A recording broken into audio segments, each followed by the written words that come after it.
April 21, 7:35 sa buntag dito sa Roma o 1:35 PM dinhi sa Pilipinas, gipahibalo sa Vatican nga namatay na si Pope Francis. Ang tibuok simbahan nagsubo ug ang iyang lawas gipahimutang sa St. Peter's Basilica ug libuan ka mga tawo nangadto gikan sa tanang nasod aron makita siya sa katapusang higayon una siya ilubong. Si Pope Francis niingon, "Let's never tire of proclaiming the gospel, even when the world seems tired of listening." Ayaw gayud kamo kaluya sa pagsangyaw sa ebanghelyo bisan pa kon ang kalibutan daw gikapoy na sa pagpaminaw. Kini nga pulong sama og tin-aw nga sinugdanan sa ebanghelyo karong adlaw. Si Jesus pagkabanhaw niya nagpakita una kang Maria Magdalena. Apan ang iyang mensahe gisalikway.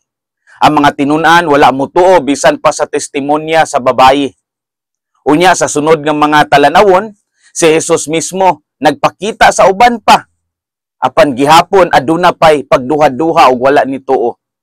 Hangtod nga sa katapusang bahin sa ebanghelyo, gisugo ni Jesus ang iyang mga tinun-an.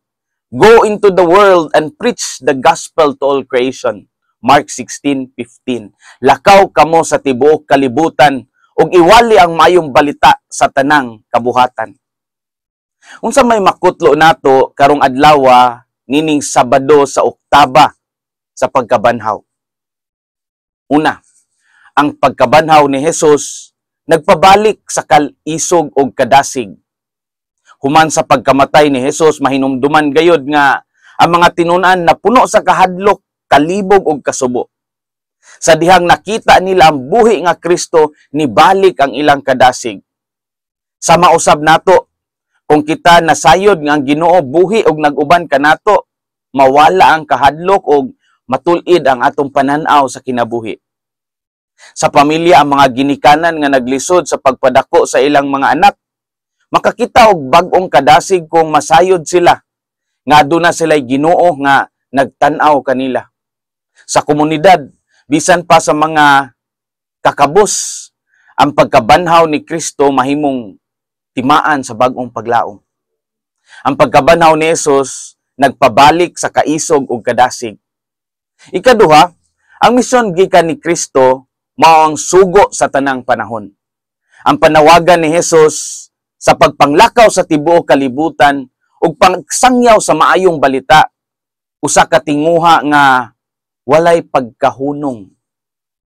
Kini dili lang trabaho sa mga pari ug madre, trabaho kini sa tanang mga binunyagan.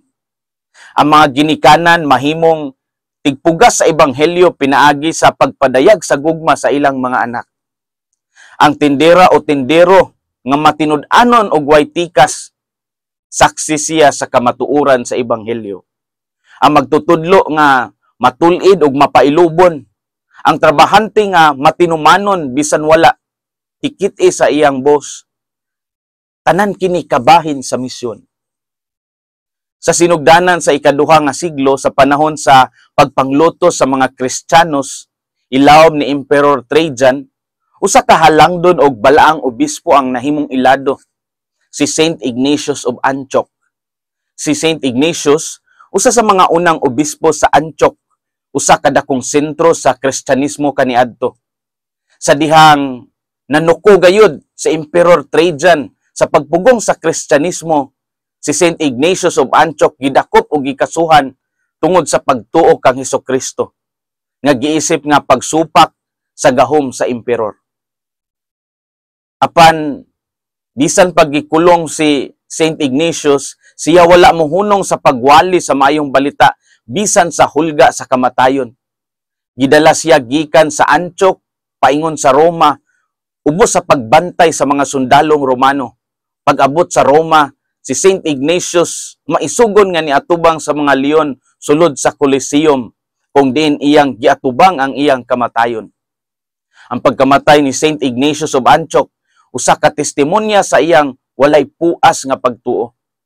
Bisan pa sa hulga, sa kasakit ug kamatayon, wala siya mulikay kay para niya ang pakig-uban kang Kristo labaw pa sa tanang butang. Sigon pa ni Saint Ignatius of Antioch, wherever Jesus Christ is, there is the Catholic Church. Kung asa si Hesukristo, dinha usab ang simbahang Katoliko. Sa kasaysayan sa simbahan, kani ang unang paggamit sa pulong Catholic Church sa sulat sa usa ka early church father. Klaro ang panudlo ni Saint Ignatius of Antioch nga ang kinabuhing Kristiyano dili mahimong buhi gawa sa pagkausa sa simbahan nga hiniusa sa obispo. Ang iyang panultihon nagpadayon gyapon nga pundasyon sa pagkakatoliko hangtod karon. Wherever Jesus Christ is, there is the Catholic Church. Ang misyon gikan ni Kristo mao ang sugo sa tanang panahon. Mga igsuon, mga anak sa Dios, ang pagkabanhaw ni Kristo dili lang sugilanon, kini buhi og tinuod. Ug kitang tanan gitawag nga mamahimong saksi sa atong balay, sa atong trabaho, sa atong eskwelahan ug bisan sa atong social media accounts. Ang atong misyon dili komplikado. Go into the world and preach the gospel to all creation. Si Kristo wala nagpabilin sa lubnganan. Siya nabanhaw ug nagpadayon sa paglihok uban kanato. Ang iyang misyon mauna karon ang atong misyon. Hinaot nga ang kasing-kasing ni Kristo maghari sa atong mga kasing-kasing. Kini si Father Felmar Castrodes, Fiel SVD, ang inyong magsisibya sa maayong balita. Hinumdumi ang kinabuhing Kristiyano, kinabuhi sa pagserbisyo.